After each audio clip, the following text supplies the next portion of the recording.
So I'm recording my homily for the 30th Sunday in Ordinary Time. It's amazing how fast time is going. Before you know it, we're going to be in Advent. So it's my day off, right? Probably about 70 years ago, my great-grandparents built the cabin right behind me, so in Garrison Bay in the San Juan Islands.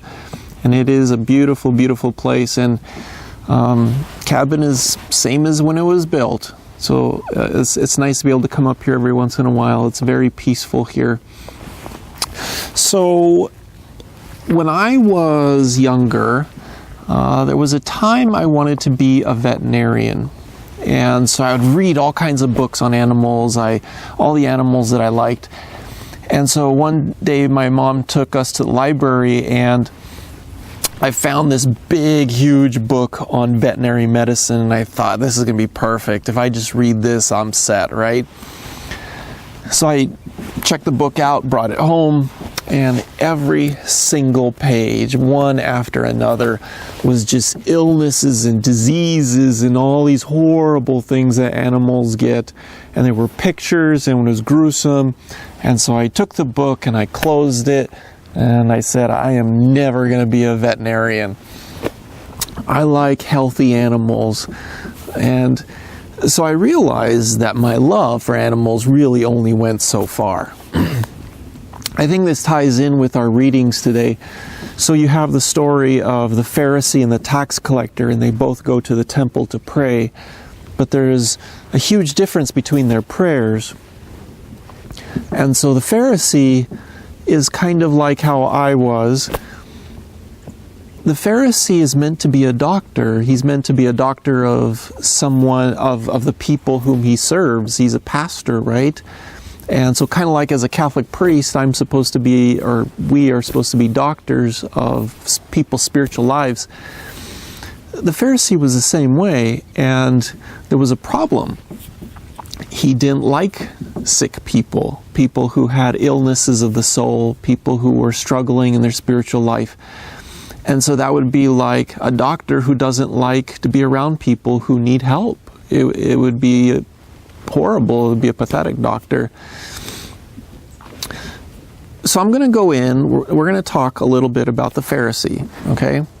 And then we're going to talk about the tax collector. But what I'm going to do is I'm going to actually first talk about the good things about the Pharisee, okay? Then we'll talk about the bad. And then we'll talk about the bad things about the tax collector, and then the good things. And then we're going to bring it all together and see how this really impacts each and every one of us. So as I said, the Pharisee was meant to be a doctor. But there's a problem, right? Now, before we get to the problem, let's talk about what's good about him. So we're in Luke chapter 18. Now there's actually a number of good things about the Pharisee.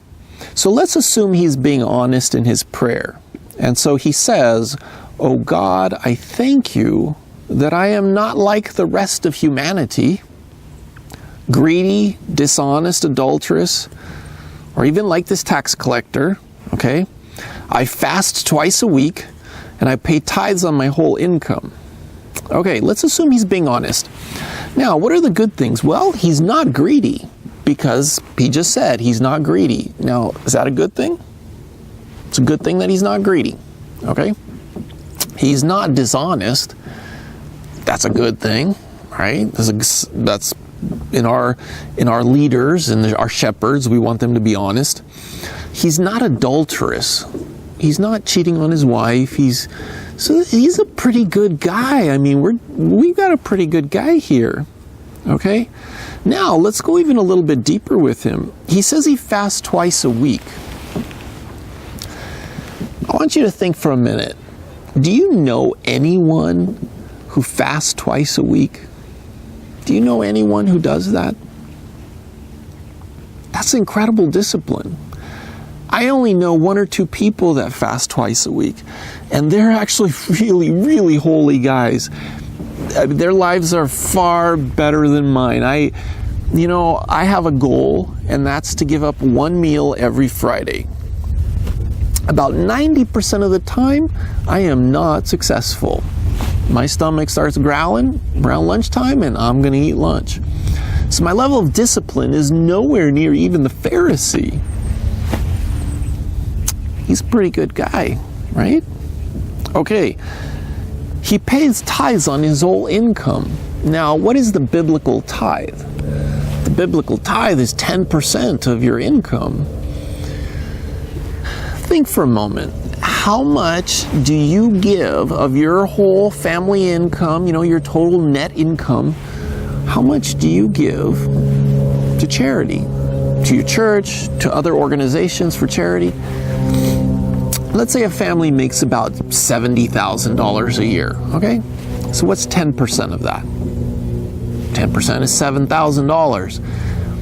Now, let's say we're looking at how much a person's giving into the collection basket, right?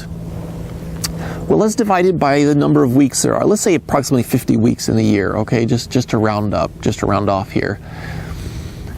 How much is that a week?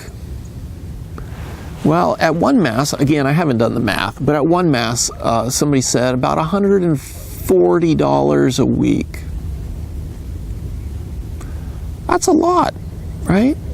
We don't have very many people that do that. This Pharisee guy is not bad. Now, you want to know what the average amount a Catholic donates to his church in a given year? 1%. 1%. We're kind of stingy. In fact, we're the stingiest of all the Christian denominations. All right. We can own it, right? We're the stingiest. Okay. So we're looking at the Pharisee, and it's like, man, this guy's a pretty good guy in terms of his discipline. But there's a problem. What is the problem? He has no love. He has no love. Why is he doing all these things? Maybe he's trying to prove to God. Maybe he sees God as just this harsh judge, and he's got to prove how tough he is, that he can make it to heaven, I don't know. But there's definitely no love for his fellow man. There's no love there for his neighbor. So we've got a serious problem. St. Paul, in one of his writings, I think it's in the Corinthians 12, First Corinthians 12 or 2 Corinthians 12, we often read this at weddings. And if somebody doesn't have love, it doesn't matter what they do. It's not going to amount to anything if it's not rooted in love. Now, there's the Pharisee, right? Now, before we get too harsh on the Pharisee, be careful, right? Because we don't want to fall into the same trap. Because if we look at the Pharisee and we say, thank you, Lord, that I am not like the Pharisee, guess what just happened? We just became the Pharisee, right? We have no love. That's the problem. Okay. Now, the tax collector. What is bad about the tax collector? Now, when you think of tax collector, don't think, oh, here's a guy who works for the IRS. No. Okay? Our tax system is actually, compared to most of the world, is actually fairly uncorrupted. I mean, it runs by a set of rules, there's checks and balances, and yeah, there's always corruption, but actually our country is pretty good compared to many countries in terms of not being riddled with corruption. That was not the case during Jesus' time. It was just assumed. It was intrinsic that there was a corruption built in to being a tax collector. You betray your people, you're doing it for a foreign oppressive government, and you're destroying people's lives by doing it. And the more greedy you are, the more money you make. The analogy I come up with on this, it's kind of like a drug dealer, right? Drug dealers become like tax collectors because they go into a neighborhood, they get people addicted, they destroy lives, and they take all their money. And they drive around in their nice car, and they wear their gold chains, and that's what a tax collector was like. Now, the tax collectors back then, you know this when you read the Gospels and you're reading about Jesus, and Jesus is wandering between the villages.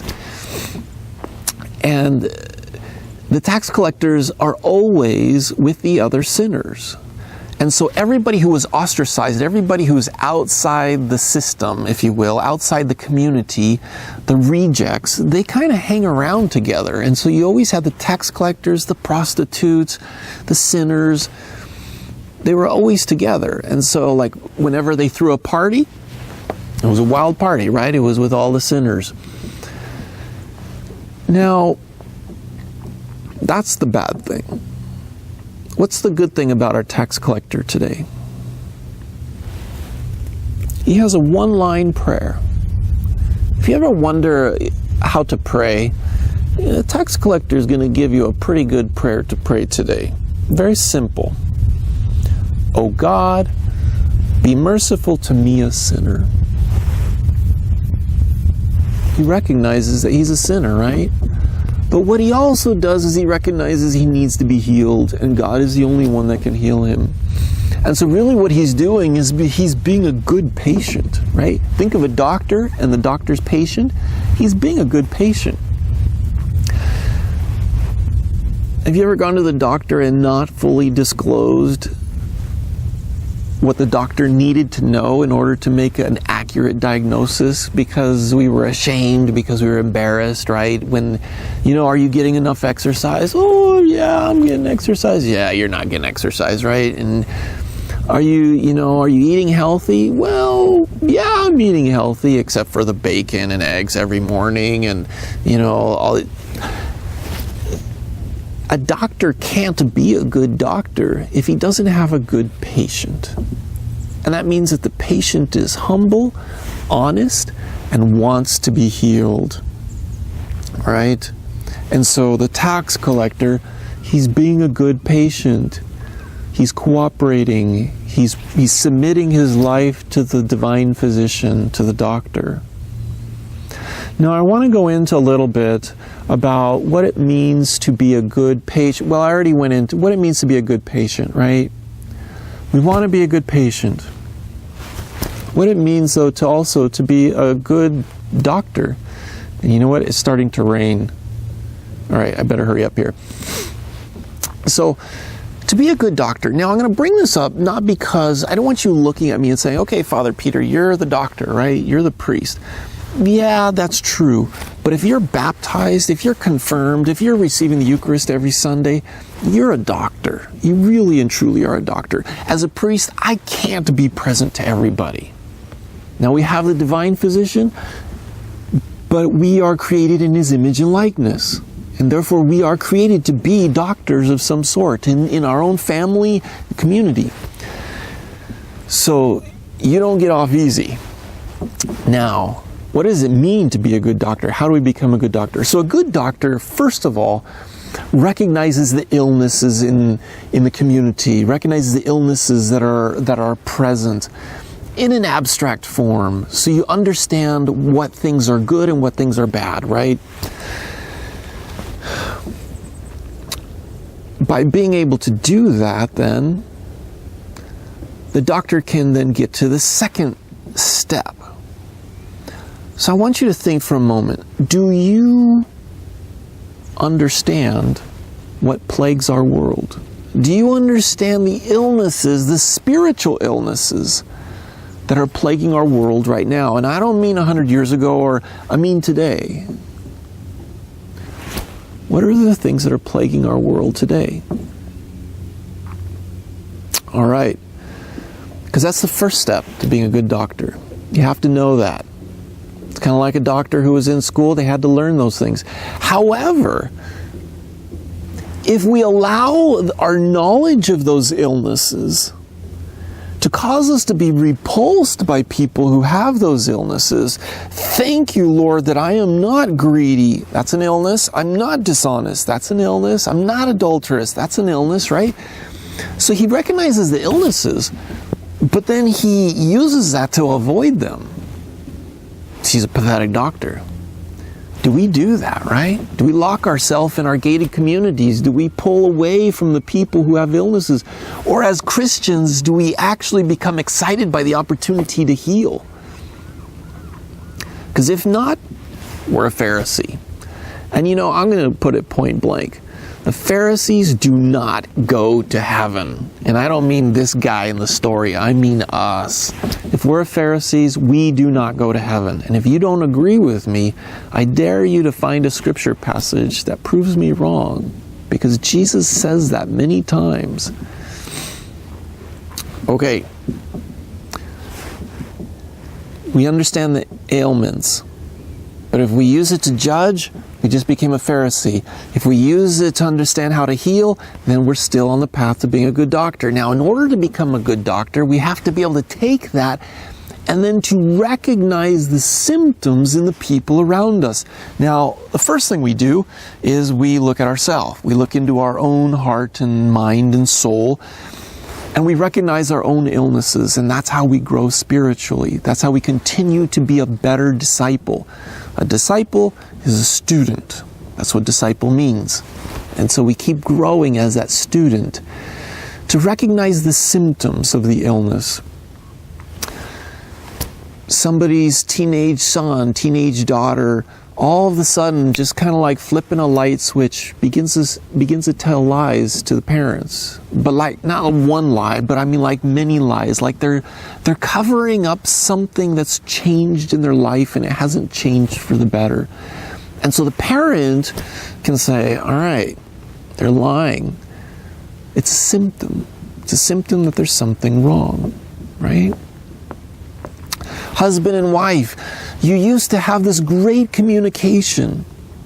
And you notice over the last 3, 4, 5, 6 months that's changed. Your spouse is no longer opening up to you the way they used to. It's a symptom. It means there's something wrong. So a good doctor can recognize the symptoms.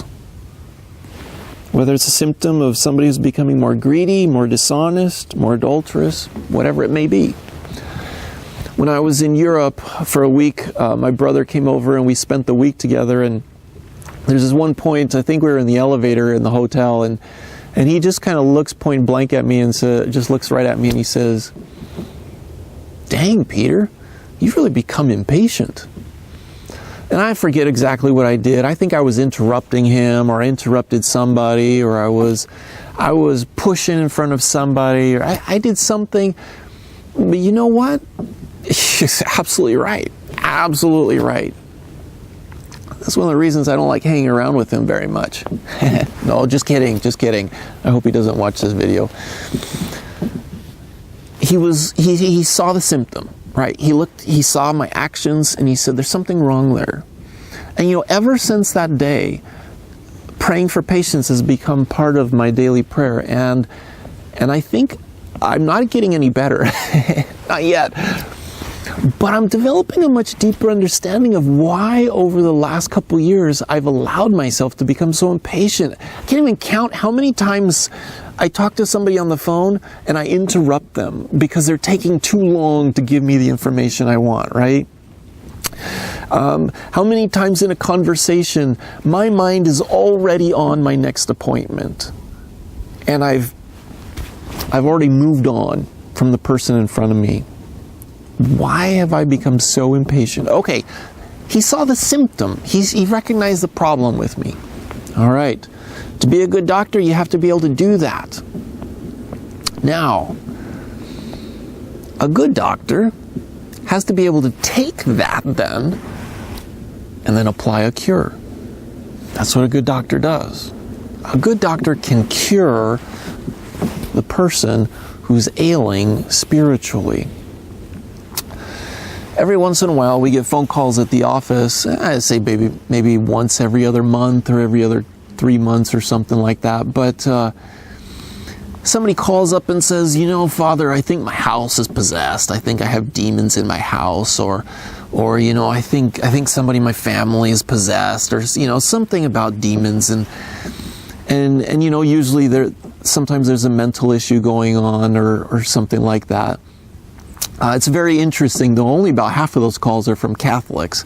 It's interesting how people will call us up and I'll say, so if you're not Catholic, how come you don't go to your pastor? And he says, well, this is demons. That's what Catholics do. So anyways, I guess that's a compliment. So now you think, if I'm trying to be a good doctor, I don't just go to their house and do an exorcism, right? I start asking questions. Basic questions. Really simple things. Let's say the person is Catholic. When was the last time you went to confession, right? Because if a person's dragging this huge chain of sins with them, this big block of sins behind them, Satan likes that, right? He's going to hang around. Got to cut the chain, right? Confession, powerful way to cut that chain, to be healed. Are you going to confession? And if the problem is with the whole family, you say, how long has it been since the family went to confession? Everybody, every single person. Don't give Satan any opportunities to come into the house, right? So is somebody not practicing their faith in the house? As a doctor, you have to be able to address it and say, where's the access point for the illness? Going to confession. Are you going to Mass every Sunday? Are you receiving the Eucharist every single Sunday? And usually when I get these phone calls, that's not happening, right? And so something went off the rails, something bad happened, and the family needs to get back on track, okay? Are you praying as a family every day? Are you allowing Jesus Christ? Are you inviting Him into your home every single day? Simple things, but it's amazing how we can forget those things when we become too busy. Finding the cure, right? It's usually something very simple. Being able to enter into the person's life. Sometimes when a person's struggling with depression is, and I'm not talking about clinical depression, but just somebody's just feeling really spiritually down. They're in a moment of desolation. Say, are you doing works of charity? Are you doing things out of love for others? Really what I'm asking them is, have you become a Pharisee? Because a Pharisee doesn't want to do anything for others. And that's depressing. That's horrible. And so to get them out of that and into a place where they're showing love for others, right? Okay. You know what it takes to be a good patient, right? Humility, honesty, desire to be healed, okay? And you also know what it means to be a good doctor, because you're not off the hook. None of us are. We all are called by being baptized, by being disciples, to be good doctors, right? We learn what ails our people, what ails our families, what ails our communities.